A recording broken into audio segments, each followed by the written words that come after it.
proč si myslíte, že vlastně tak jako nadávají lidi na Ostravu, ve zbytku republiky? Záměrně.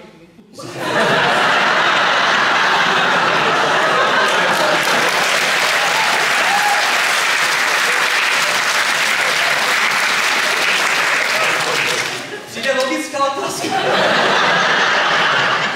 Co konkrétně? Vám tady závidím, madam. Ty lidi? Jste celoživotní Ostravačka? Já jsem jako slídku místě.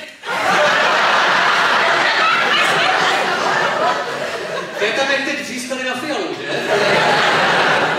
Je to tak? Jo, okej. I můžete tady přestat jako rakvit politiky v tomhle době.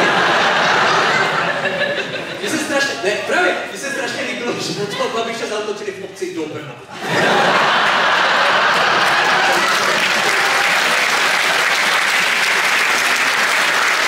Jako ten název obce, to zní jako odpověď na otázku, hele, nechceš přetáhnout Babiše Berlín?